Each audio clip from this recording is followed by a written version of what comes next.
Okay. Hi, I'm Beth Hildenbrand. This is All Booked Up, and this is Angela Yuriko Smith. And to top it all off, this is a special episode because we're also doing the Authortunities Expo. That's right. Breaking like the fourth wall or something. I haven't figured out what we're doing about that, but yeah, it's different. So we're having a little chat about fame. So I'm going to let Angela start us out. I'm going to throw her under the bus. Yeah, throw me under the bus. It wouldn't be this is why I'm here as your president. Throw me under the bus. Yes. But no, and I want to thank you when I'm doing the expo and we have the 4 tracks: credibility, fame, fortune, and craft. And you are the person I thought of for fame, because I was like, fame, it's where you have to know how to, it's a skill, right? It's how you have to present yourself. What do you do? What do you not do? Down to nitty gritty things like lighting and backgrounds and, proper practices and getting the right equipment and stuff like that. And so that's when I was thinking of you and your show of who could talk about fame and best practices but you. So that's why we're here. So I appreciate you. Thank you for letting me be on your show. And thank you for being part of the Expertunities Expo. The Authortunities Expo. Oh, well, thank you. I am honored that you thought of me. Look at the blushing here. Down to your hair. Yeah, no kidding. Oh my God. Oh. It's going to get weirder from here, folks. I mean, just hold on. It does. No children eating this time, but yeah, it's going to get odd. Well, I don't know. I always said I'm going to feel famous when somebody else is cleaning my bathroom. So, yeah, I enjoy what I do, and I think that's a big part of it. Yeah, you need to enjoy it if you don't find a new job. Yeah. Yeah, well, and I think that one of the things that we do as authors, as creatives, really, this is anybody that's creative, is we don't know why we have these markers of success, but are they our marker of success?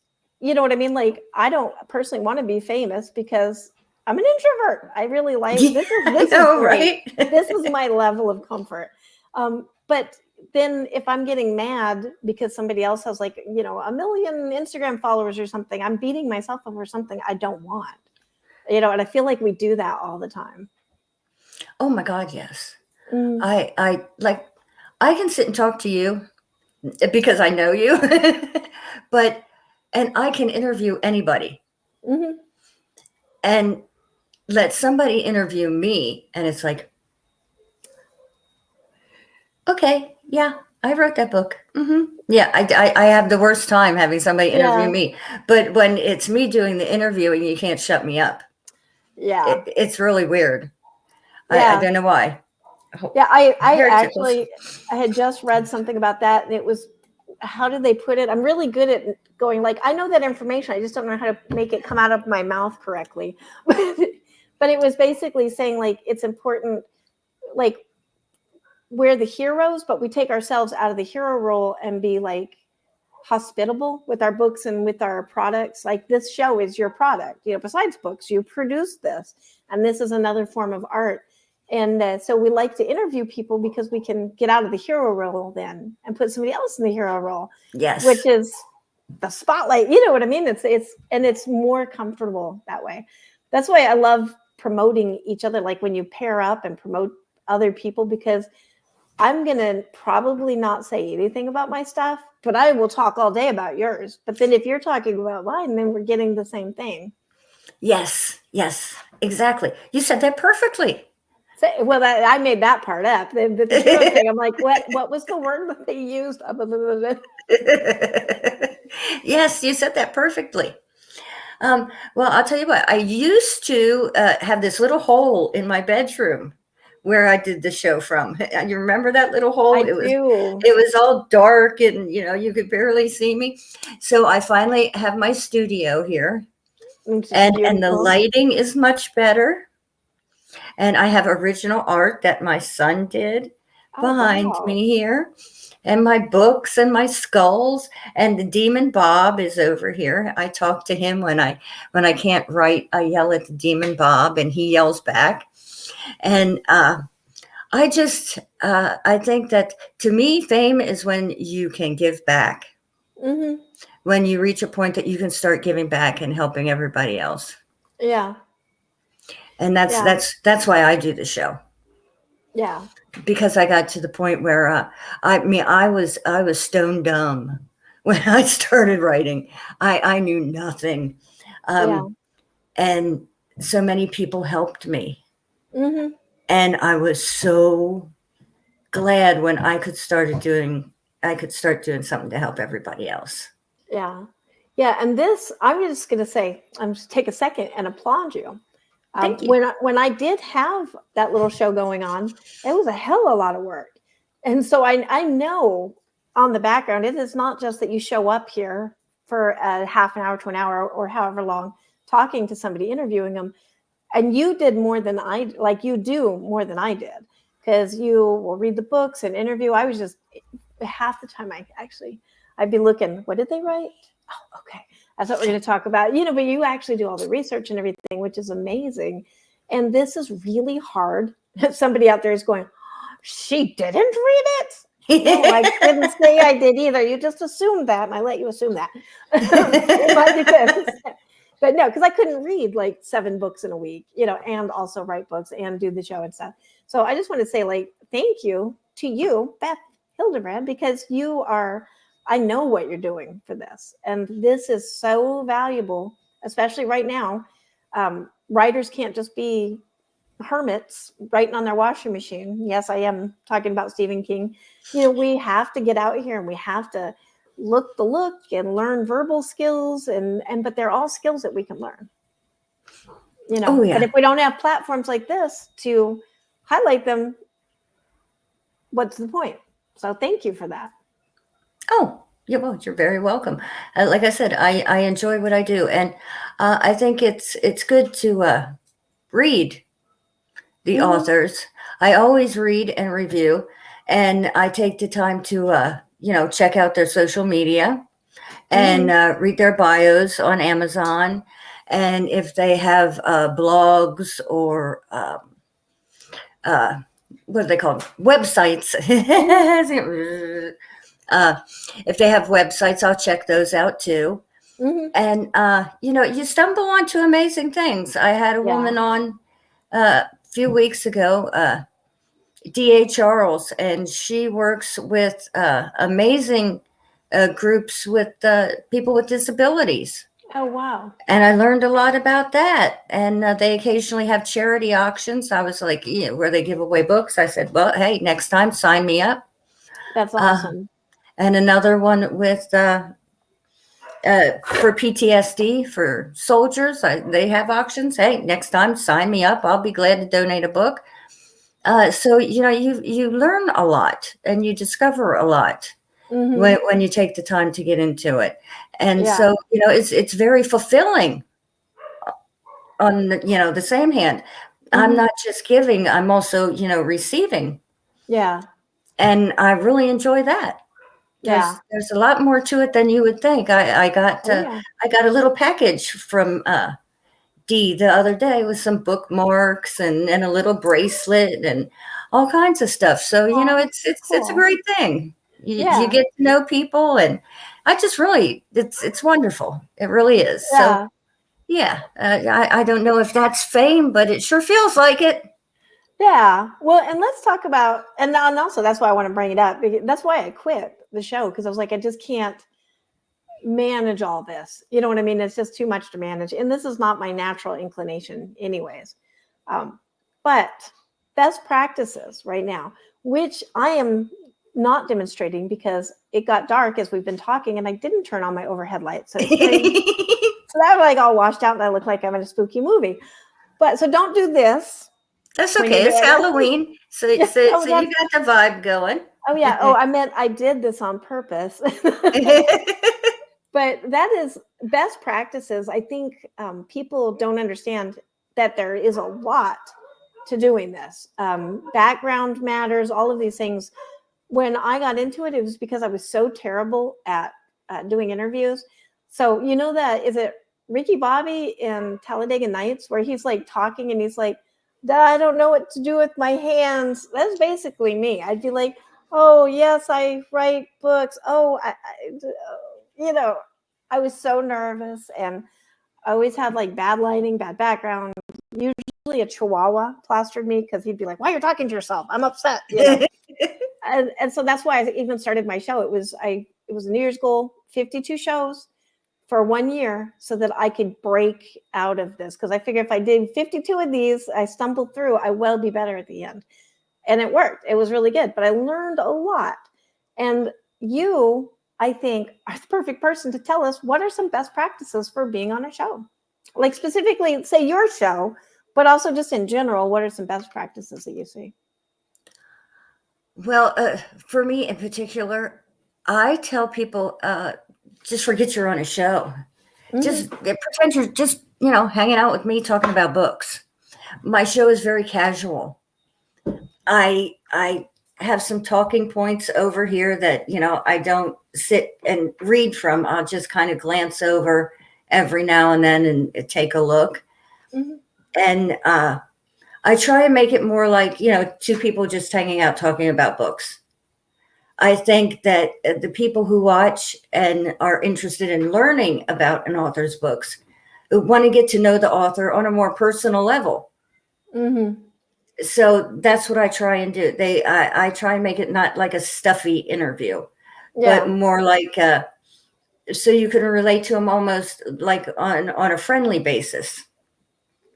So that's how I go about it. I try and have some fun with it. And I don't know, practices.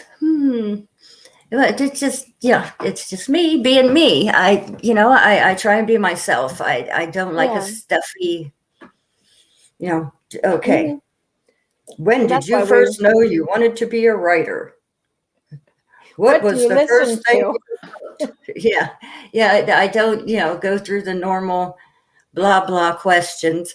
And I try and I never give away spoilers. Once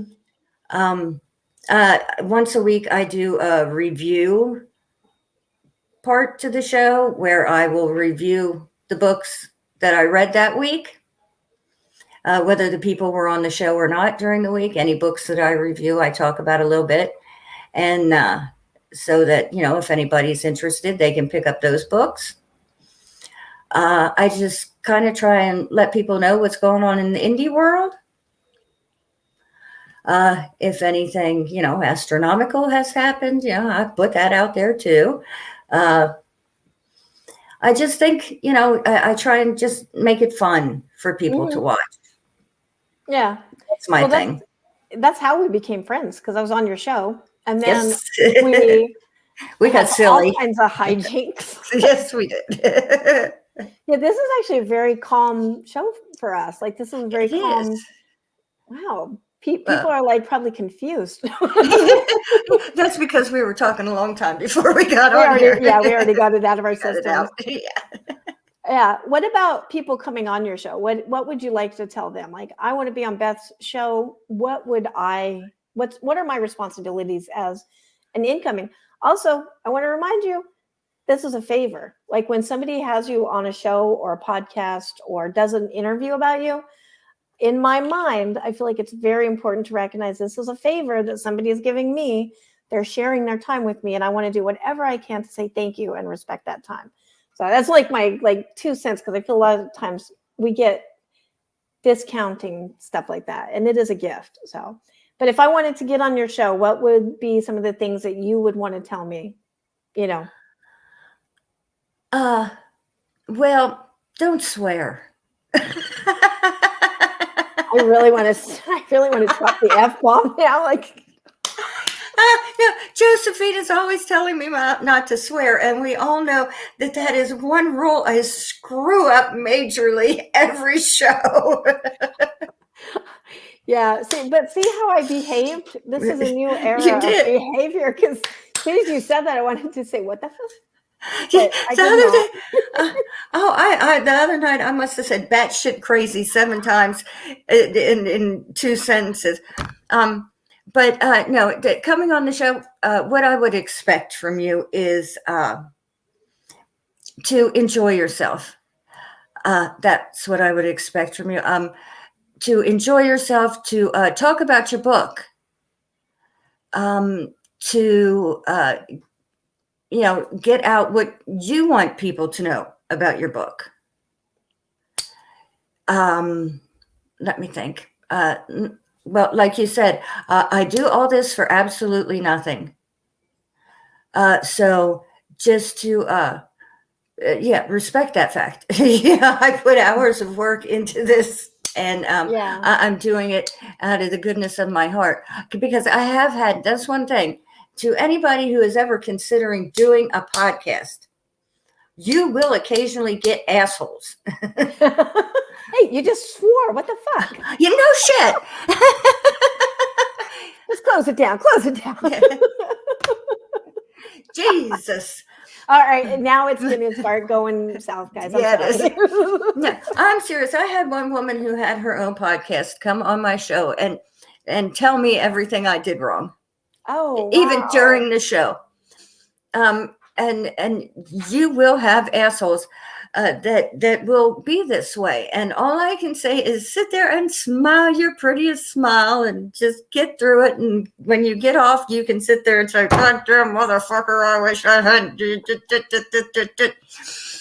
And you just do it all with a happy face while you're on there, Yeah. It will be that way. And you will have to, just like I said, smile your way through it and then cuss like a mother when you're finished. And then the other thing that first timers are fun because, when it's their first book and they really don't have a lot to say because they're new to all of this. Yeah. And so you need to learn to talk for them a little bit to keep the ball rolling. Those are fun. So you got to kind of coach them through it. I had one a few weeks ago that whispered her way through the show. And so, you got to, you just learn as you go how to handle certain people. And then there's the ones who, you can just sit back because they're going to talk through the whole show and you just can sit and nod. Yeah, those are the ones I always just loved because it was, I don't have to say anything. Yeah, and then you're just like, Yeah, I love those too. I do want to say before anybody gets upset with me, if I reviewed your book, I did read it. So, but I also didn't ever give away spoilers if I didn't read your book because I didn't know them. But that was there'd be 4 authors and, can you do this in 3 days? Well, I did not read that book. Well, now sometimes I don't get the whole way through the book before a show because I have so many that week. But I will, try and read enough that I have a general knowledge of it before the show. And I will go back and finish it and then review it when I have time. But I always try and get a good knowledge of it before I do the show. But yeah, if you're going to do this, you definitely need to have a thick skin and learn how to, deal with whoever comes along. Yeah. And you have to learn to read a lot of books that aren't your style. And there's been some that I've fallen asleep over. But it's all different things. And I have respect for anybody who's going to sit down and write a book. So it may not be my thing, but I will read it and finish it and keep going with it. Yeah. Yeah. That's awesome. What about pitfalls? What are the things that you would say, do not come on my show and do?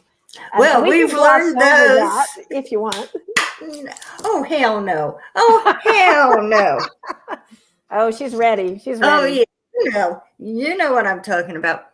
Well, one thing I am going to urge everybody: look up your people. Look up your people. Oh, you mean the show that you're coming on to do a little research about it? Yeah. Well, there was one time. There was this one time. We're not naming names, but just yeah, that one time.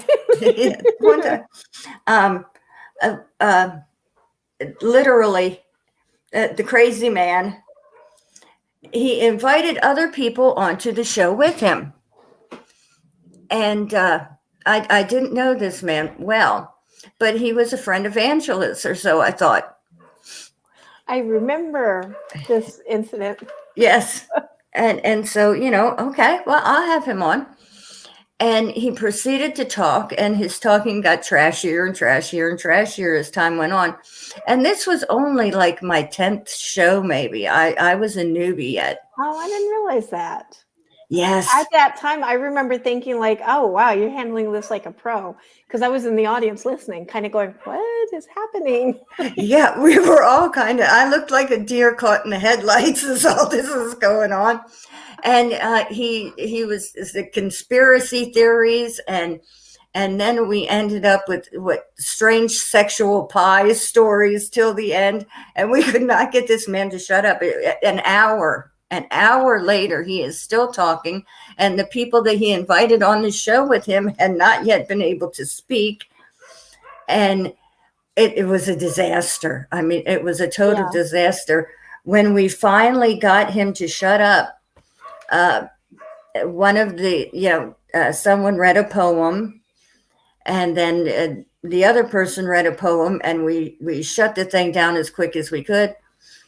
And it was the train wreck from hell. It was horrifying. And I lied and said that Facebook jerked the show when actually I deleted it and got rid of it. Yeah. Yeah, so that's a good best practice not to do. Be kind and share the conversation with other people if there's other people there, or with the host. But check people. Like I said, I check people's Facebook posts. I Google search them. I check their biographies on Amazon, and this is one of the reasons why. Just to be sure that the person you're interviewing is not a psychotic, as this person turned out to be. Yeah. We all learned a lesson from this fella. He was truly insane. But yeah, some people will, trick you. I mean, this guy had us all fooled. He was nuts. And so you really should generally check into people for your own safety. I will do that even with friend requests on Facebook. If I get a friend request, even if I know some of the people that they are friends with, I will still check their Facebook profiles to see what kind of posts they put up, and before I will accept a friend request these days. Yeah, that's a good idea. I think that's definitely a good practice. So yeah, and then I guess coming in as a guest, just be kind and generous and not hog the conversation, and talk about sex with pies is probably also a good one, unless the show is about sex with pies. That's the time that I think you could probably do that. And I have had many erotica writers on the show, and it has never become that weird. Never. That was definitely I was. I think there was clowns in there too somehow with the pies and the sex. Yeah, it was. Oh my goodness. Okay. Yeah, I remember tuning in late and kind of going, huh? Yeah. How did we go from this to huh? And then I never stopped saying, huh? This is my face your whole show. What? I'm just like, I don't think this left my face the whole time. Yeah, but you handled it so smooth. And I thought you knew that person because you were just so smooth. And I was like, oh, I didn't know they knew each other kind of thing. So, Whew. yeah. Lesson learned. Yeah. Yeah. I have a story about my most disastrous show, which I really should, the outtakes, because on Google Meet, the way I do it now, only the person speaking is on the camera. So if you're like choking, which is what happened, nobody can see you if you've muted. So I was actually interviewing Dale L. Roberts, and I had maybe it was a dog hair or something, but you just do that thing. You're like, and then I lost it. I was coughed. So fortunately, I muted, and he was talking. I think I coughed for like probably 5 minutes, where I was just like, turning red. And he can see me. The audience can't see me. And he just kept going and going and going. But afterwards, I was like, thank you for just. And I'm thinking, like, please don't ask me a question right now, because then I'm gonna, I'm dying. And I was purple because I couldn't breathe. Whatever I had inhaled was bad. And so then I recovered. And then he said something, and I was like, Unfortunately, it was almost over anyways. Afterwards, I thanked him for that. And then he's like, yeah. And I was actually sitting here going, like, as he's just very smoothly talking, he's like, yeah. And inside, I'm like, what if she falls over? Do I even know what is 911 in Brazil? Like, what would I do? Who would I even call? What if she dies in her closet on camera? So, Oh my God. But that's, again, like a champ. You know what I mean? And that's what I think, something good to remember. I'm going to say this was one of my thoughts that I think is like a best practice, or like keeps me going.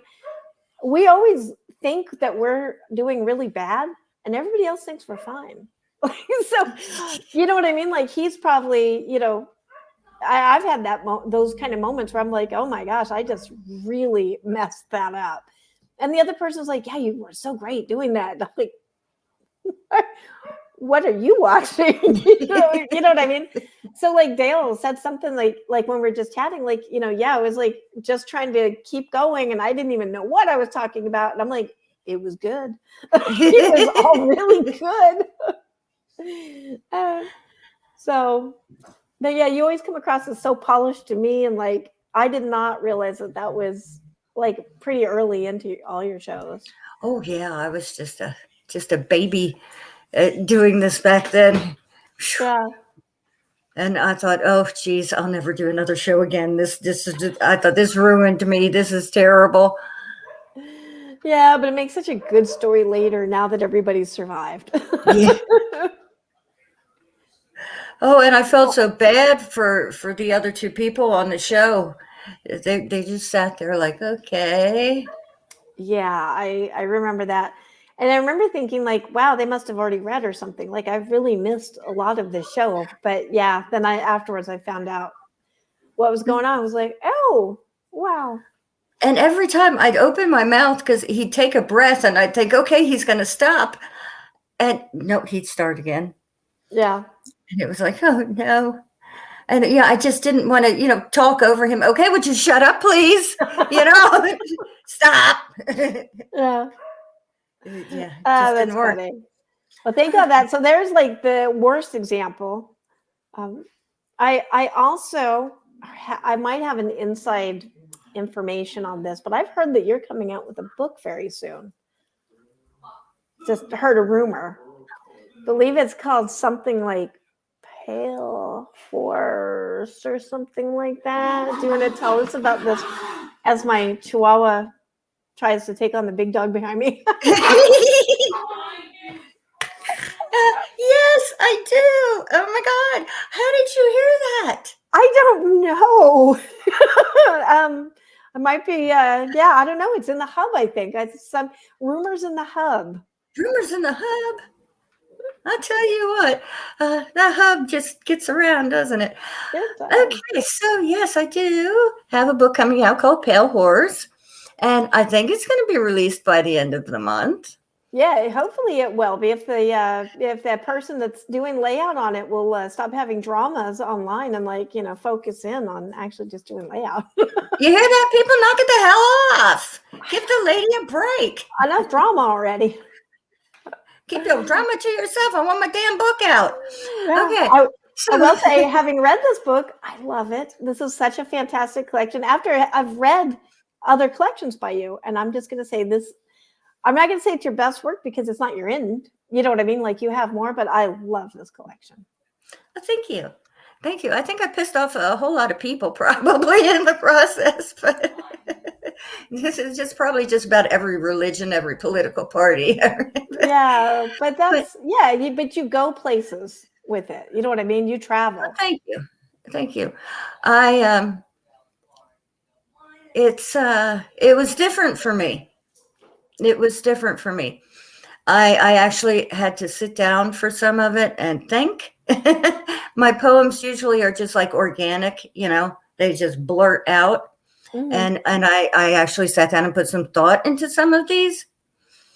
And I was doing them for somebody I really respect. So I wanted it to be good. I really did. And the theme, I spent the longest time, I just sweated and sweated and sweated trying to come up with the theme for this book. And then it just popped out. And I was like, okay, yeah, this has got to be it. So yes, it's everybody buy this book. Pale Horse. Yeah. Pale Horse. I'm going to say, because I'll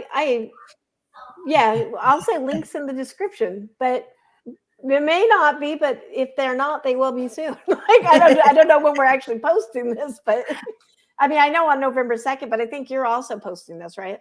Yes. Okay. So if you don't see links in the description, keep looking for those links because they're coming, depending on when this posts. I was just going to post it when you post it. So. Oh, okay. Yeah. Well, then there will be links in the description. By hell or high water, there will be links. It was. I'm pretty proud of it. You should be, and I think that also the topic matter. One of the things that I loved about it is I'm not trying to be dramatic here, but we're in apocalyptic times, and I don't mean religiously, but it feels apocalyptic where there's so many things that we're collectively worried about, whichever way you look, there's something that generally somebody is worried about, and you don't shy away from any of that. You just kind of go in, and it is through poetry and art that I think that we transmute this fear, especially horror writers and the dark, when I've almost said the dark arts, but yeah, the dark arts, when we write about these darker things, it's like role play. I mean, everybody has heard me crap on endlessly about the study where people who were fans of horror were more resilient during the whole pandemic time, and that's one of the reasons why I'm like, this is so important. It's not just poetry. What we're doing is not just creative art. It's not a pastime. It's not a hobby. But a lot of times this really makes a difference to somebody, and so I just, yes. And thank you. Thank you for doing that. Because I know it's not easy. Thank you. Sorry, I just blasted you with praise, and that's like, okay, well, that's been a great show. I really don't know. Wow. But I know exactly what you're talking about when you say things like that. Yes, I think we're the survivors because we have a way to release it, release the worry and the stress. Yeah.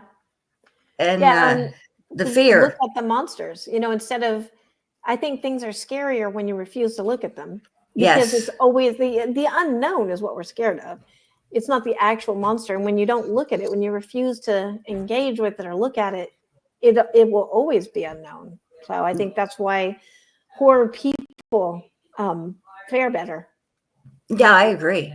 Yeah, I might be a little biased, but I do like the horror people. Which, I know. with my Midwestern accent, sounds like I'm saying whore people, but that's what I get the whole time. The horror people. The horror people.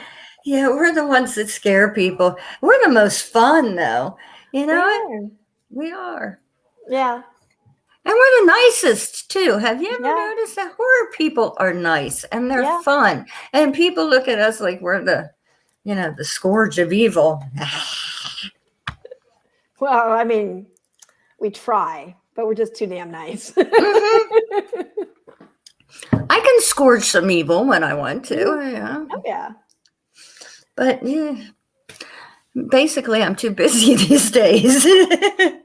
I hear you on there. Like I have my, those like the crime scenes where they've got like all the post-it notes and the little clippings and newspapers and the red screen. That is my view, because I have all my little notes and things I'm half-finished projects, lists of things that I need to keep track of, all over in front of me. So that's what I'm looking at. Oh, and then I can be like, and tarot cards. So this is what's been haunting me lately, the necromancer. So I'm like, of course you'd show up again. But yeah, it's too funny. Well, what about, so we're talking about the tracks, because that's kind of like the point of the expo. What we're doing is we're talking about the craft, like the 4 main motivations to publish, and this is in the fame track because we're talking about fame. But I am actually a little bit curious. I think you took that test, didn't you, in the hub? Which are you, fame, fortune, credibility, or craft? Did you take that test? No. Oh, okay. So I will not ask this question, because I was actually going to ask you, which one did you wind up with? Like the I'll have to dwarf, take it. fortune. Yeah, I know. So Beth will take this test and then we'll find out. She's going to post it in the comments. Okay. Now she feels put on the spot. Yes, I do. But Did I that will. on purpose. Sorry, not sorry. No. A big sucker stuck on the top of my forehead now. So, but I don't know. I'm like, I don't know how long your shows really last, and so and I'm like, yeah, I'm just taking your lead and bugging you with lots of questions and making you uncomfortable with praise. That's okay. I love it. I love it. Oh, there you go then. Okay, so then let's talk about branding for a minute, because you are known for your distinctive pink hair, which I think we did talk about was blue at one point, which I hadn't ever. I think of you with pink hair. So how important is it, do you think, for an author to, especially because, like we just said, you can't be the hermit. I mean, you can, obviously, everybody has permission to be whatever they want, but it's harder to succeed if you don't engage on podcasts and stuff and learn all these skills besides just writing. How important, and where does like your personal look fit in with your branding? I mean, there's like a balance, I think, between being who you're not and being who you authentically are. But then there's also the public face. You know what I mean? If I was who I am normally, I'd probably be naked right now because it's hot. I can't do that. So, well, I'm freezing, so I'd be sitting here in flannels and a blankie around me. But no, this is pretty much me, really. But more, in the sweats and the stuff around home. But I don't know. I must have been deprived of playing dress up as a child, because I have to, do it now. But no, branding. I'm really a lot like I am. I mean, a lot like what you see. Yeah. So, and I really am a lot like me. Yeah. I'm pretty authentic. Yeah. I like to stick up for women in particular. I have a women's group called the Phoenix Sisterhood that I started to help women succeed, and a lot of my poems. I don't know how many of the books you've read. There's a lot about raising women up. Mm-hmm. No, And I've noticed that as a theme. and so yeah, I do that. And branding, it's just, I have a dark side. I always have. Uh, yeah, they call me the Queen of Nightmares because I, when I was a small child, I've just always had the night terrors, and that's where a lot of my books come from. Mm-hmm. A lot of the things I write about are actually my nightmares. There's one scene in one of my books where um, a boy is ready to shoot himself in the head, and they stop him. But in my dream, it actually happened where I was there, and yeah, I felt the blood spatter, and I Oh mean, it wow. was vividly real in the dream. So yeah, it's pretty authentic. I'm Yeah. pretty me, yeah. Yeah. And the pink hair, I just, you know, I'm 55. I'm not going to deny it. Uh, I don't mind being 55. I'm Uh, also 55. I think it's a great age right now. isn't it though? It Yeah, until I is. turn 56, and then 56 is the best age. Exactly. And I decided a long time ago, I'm just going to be me. I'm going to do me, and I'm going to have fun with it. Hmm. If other people disagree with it, I don't give a shit. Yeah. Yeah, if you want to look old and gray and wear, old lady clothes and do old lady things, that's fine. Go ahead. I'm not going to. Yeah. I'm just going to have fun. And so that's, yeah, I'm just me, just exactly what you see. Yeah. Yeah. Well, and then what about, like, say, because what I would do if I had that amazing pink hair is that would be my branding color. I would have that hex code of pink in everything. And I don't mean hex code like, ooh, but hex code like on Canva. Because I I love that should. color. Yeah. I should go from black and gold to black and pink everything. Yeah. Yeah. Yeah. Because it's such a wonderful signature color for you. When I think of you, I think of that shade of pink. Well, when I had the blue for when the kids had their what gender reveal thing, I had people pop up on the show and say, "What happened to your hair? Where is the pink?" I mean, people were devastated about Hmm. this. Yeah. And I was like, "Oh my God." Yeah. That's your signature. You can still see where it's purple. Oh, Where the blue would not go away, so now there's a little bit of purple in there. yeah. But That's cool yeah, though. people were all upset that the pink was gone, and I Yeah. hated it. It made me look old. Ooh, it was awful. But yeah, every time I think, oh God, I'm getting older, I should get rid of the pink, I'm like, no, I can't get rid of the pink. No. People would be No. too upset. Yeah. I love it. But you're right. I should just start doing everything black and pink, black and pink. Yeah. Yeah. Because See, that's, I actually have pink under my black. yeah. Yeah. And it's a good color combination for you. Well, I've tried other colors. I've tried purple and teal and all that, but pink just seems to suit. Hmm. So Yeah. yeah, I'll have to Yeah. start doing everything black and pink. There you go. You Hmm. heard it here. This was live branding and rebranding. Yes, my new color consultant, Yeah. Well, Angela. branding is one of my favorite things because it's a way that we're communicating something. Like, I think the first time I ever really thought of it was with Jonathan Mayberry. He always wears the Hawaiian shirts. So what I realized is when I see somebody wearing a Hawaiian shirt, I think of Jonathan Mayberry. So it's like free advertising. And Hawaiian shirts are, I'm not going to say they're pretty common, but you do see them. You know what I mean? So it just, that kind of got me thinking. And I think I had attended something from somebody whose name I don't remember because it was years ago. And they were talking about, they always wore a hat, a certain type of hat. And that was their branding. And that's when I started thinking of it like, branding, especially with like colors. If you use a particular color and everything, and then colors evoke emotion, and they also then signify us.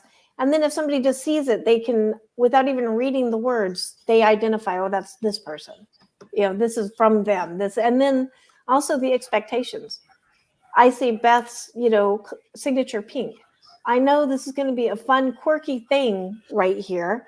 It's going to be authentic. It's going to, you know what I mean? Like, I already know what the expectations are, which I think is also, branding is kind of a promise, the way I look at it, like that. You know what I mean? I'm promising you this experience that you've come to expect from me. Well, now over the holidays, I'm going to have to change the all booked up everything to black and pink. Sorry. But it makes sense. Mm-hmm. It really does. I think I thought it was that. Like, I just assumed, because I'm so, the pink is just, it takes you. Like, you know what I mean? Like, that's what I think. That is your signature color. I'm going to have to change everything. But that's okay, because I wanted to do an intro video, because I got music from one of our guests, gave me an intro song. So I need to do a little intro video. So I was going to, mess with everything anyway. So why not just change the colors to black and pink? Yeah. Yeah. I think it would suit you. I think it would be perfect. It would. I'll do it. Yeah. And little trick that I've learned, if you want to get like the same exact color of pink, take a screenshot of yourself in the lighting that you want. And then when you go to Canva, you can pull that hex code so that then you can use that same exact shade on whatever you want. Yes, I know how to do that. I do. Yeah. So that's, I really want to see that pink everywhere. See, I learned so much from you. I love it. Yeah, I'm going to say that is the power of collaboration, getting together and doing things like this, because we cannot, especially creatives, we cannot, writers, I don't want to, we have artists and stuff in the hub, so I don't want to like say only writers, because all of it's art, art with words, art with painting, art with music, but we cannot brush against each other and not change each other. And that's the power of community, So, and I love that you're part of mine, and I'm part of yours. We're mutually communitying here. Communitying. That's why I write books and don't try not to speak. It's easier to write than talk. Yeah, my goodness, it surely is. And so what have you got coming up besides Pale Horse? I feel like we've turned the tables now. I'm like, so Beth, my interviewee, we are mutually interviewing each other. I apologize if I start, but it's so much easier to ask you about you. But you have something good coming up too. No, well, I mean, yes, in Eugenie, and then How to Be an Authortunist, which you can download for free in the hub if you go to the resources. I almost said the Authortunities section. Do we get to talk about the other thing? The November thing?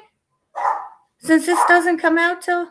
Oh, the November thing. The Expo? Is there something else? Am I forgetting something? Or does everybody know? About the Expo? No. The November thing. Oh, about being... Why my hair? Oh, yes. Yeah, because it actually starts November 1st. Yeah. Yeah, okay. So, that blank look was the president of the Horror Writers Association going, what the heck are we talking about?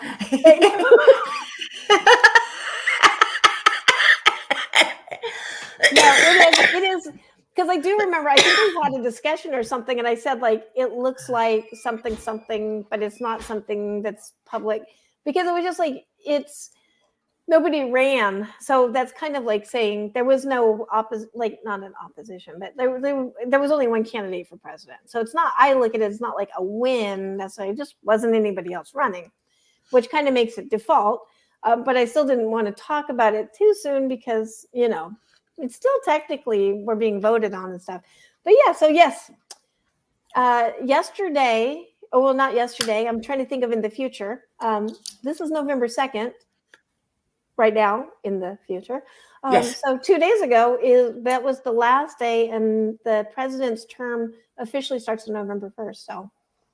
So yeah, that's an official thing, and it's been announced even by this point when we're recording this, which is why we seem a little clueless. But I'm always clueless. I'm super excited. Yeah, I'm super excited because I just feel like this is I don't know. I feel like there's been so many things to be scared of.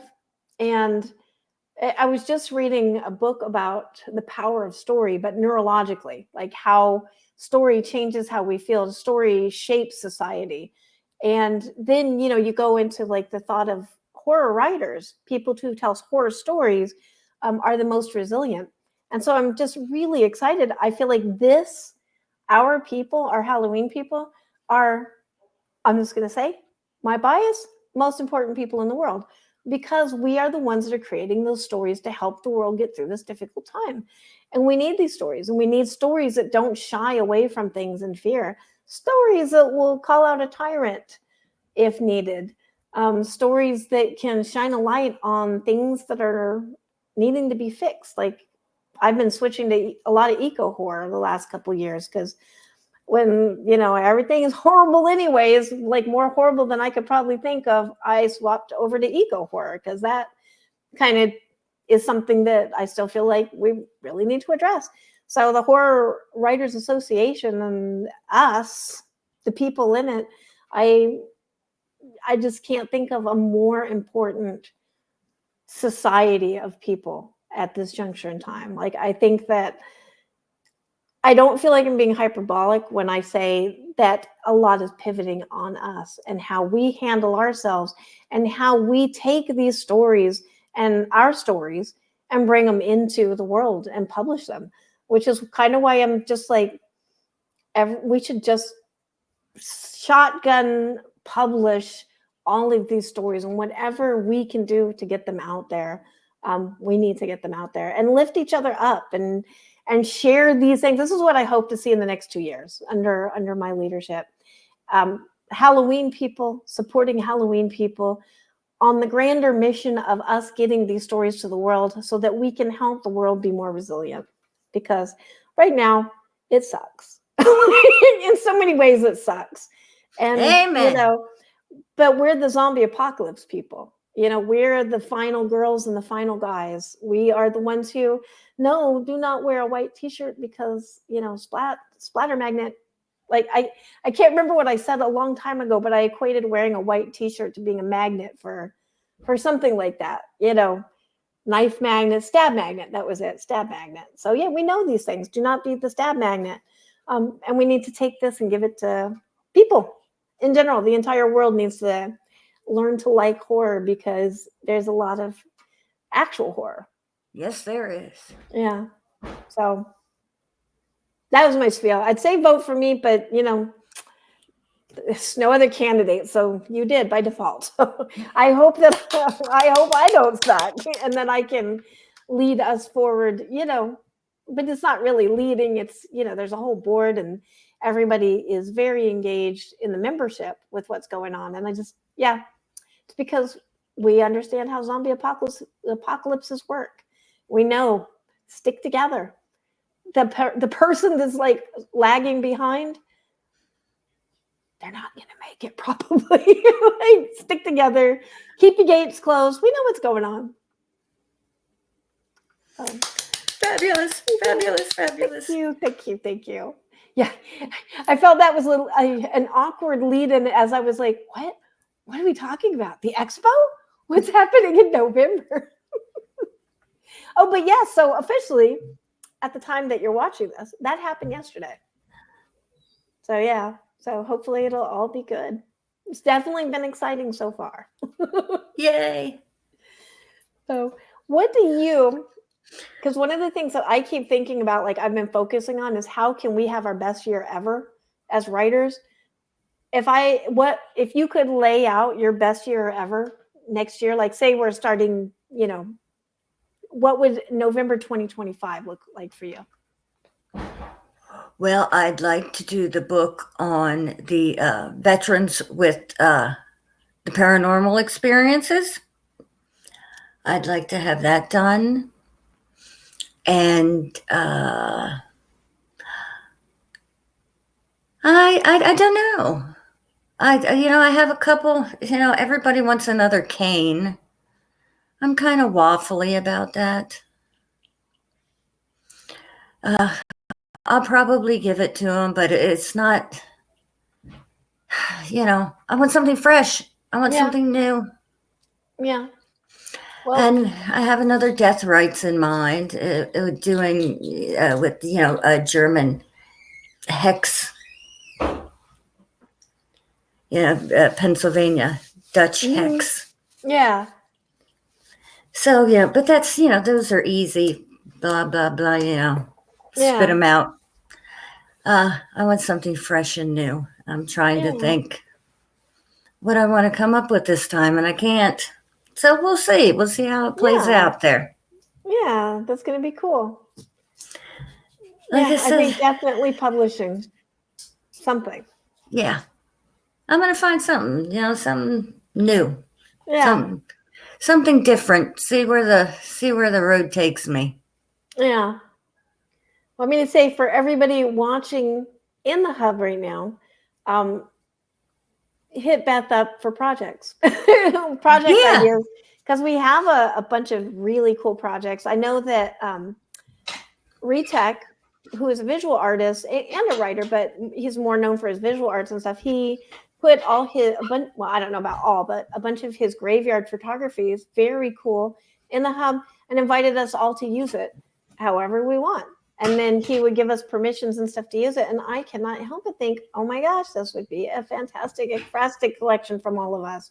Things like that. I think that's going to, whatever ideas you have, connect with Beth. She's like right here. And then, yeah, see what happens with it. And we've got Stephen Schwartz's games, his storytelling games, which have come up. We played the other night and came up with like the best story. But now I'm trying to figure out who can write it. Like, should I write it or him? Because we mutually created it. This is like super fun. So I think that you're definitely going to come up with some really, really cool future idea, because I think you can't help it with it. All of the rich medium that we have right now. Well, I only have 2 shows scheduled for next month. Oh, wow. I'm starting to slow down a little. I told Nina I'm back to Saturdays only. I have not written a word in probably 6 weeks. Yeah. Because of the shows taking over so completely. And I want to write. Mm-hmm. I think that's kind of some of what's, Yeah. got me here, is just too many shows and not enough writing time. So I want to get back to that. Yeah. And I want to be able, to start going on the hub and checking things out and doing other things with my life other than constant shows. I mean, I love the show, but it can't take over everything. Yeah. Oh yeah. And I'm with you. And that's when I closed down, because I was just like, I realized I wasn't even being able to barely do any research on anybody, because it was just hitting so many guests, and it had consumed like all my time, and it had gone way beyond my original goal of, I just want to not be a dork, and I'm still a dork, but I'm comfortable with it now. So I guess that's the win. Yep, same here. Yeah. I was posting pictures of me and Darth Vader the other day. So. Yes. Tomorrow I will be, I have pictures of me, or I will have pictures of me as the Queen of Hearts. So I've got the wig and everything. That is my Halloween costume this year. Oh. So I'm just going to follow around the grandbabies all over town. It's supposed to be 80 degrees, though, for Halloween here. So, yay. That's so funny. So you're in the Northern Hemisphere. I'm in the Western Hemisphere, the Southern Hemisphere. And so just today, somebody said something about spring, like they decorated for spring. And I was so confused, because I was like, but it's October. My brain just broke. What? And then I was like, oh yeah, it's spring here. Like, oh. I know when they said 80 degrees for October, I was like, what? No, I'm supposed to be freezing, have a bright red nose, and a handful of tissues when I follow these kids at Halloween. It's not supposed to be 80 degrees. That's hilarious. Yeah, global warming must, what? It must be right. There's no way it's supposed to be 80 degrees for Halloween. Yeah, speaking of eco-whore. Yeah, there you go. Yeah. Can't remember 80 degrees for Halloween. Yeah. So, but I'm not going to argue with it this Halloween. Yeah, enjoy it while you can. Oh, I intend to. I'm sitting here just shivering like a little goofball. Ooh. Oh, okay. So, Well, I did don't we have cover anything everything? else. Yeah, I was like, I don't have anything else to say really. I feel like you covered everything really well, about like how to present yourself and show tactics, the importance of it. I feel like we checked all the check boxes. Yay! Okay, well then we will say goodbye for the evening. Thank you, Angela. Thank you, Beth, and thank you for letting me on your show. I almost wondered because there's two hosts kind of battling it out, like because I'd start asking you questions like, "Wait, am I asking too many questions?" I think we handled it pretty I good. think we did. I think so. So thank you for Thank letting me be you. on your show, and thank you for everything that you're doing all the time. Oh, same to you, busy lady. Okay, well, we'll say goodbye, and I'll do my normal. And I guess Authortunities Expo. yeah, I guess I can. I'll do my sign off for the Authortunities side of it. You've just been listening to one of the many conversations about books that we have in the Authortunities Hub, where we bring together aspiring authors to choose their own writing adventures so we can achieve our quest together in an algorithm-free community invested in the concept of radical generosity, which is exactly what Beth Hildenbrand represents. So thank you for sharing your generosity with me and bringing it to the community, which you're a part of, a valuable part of. Oh, thank you. Okay, I'm going to hit the thing. Because we don't know how to sign off because we're like, whose show is this?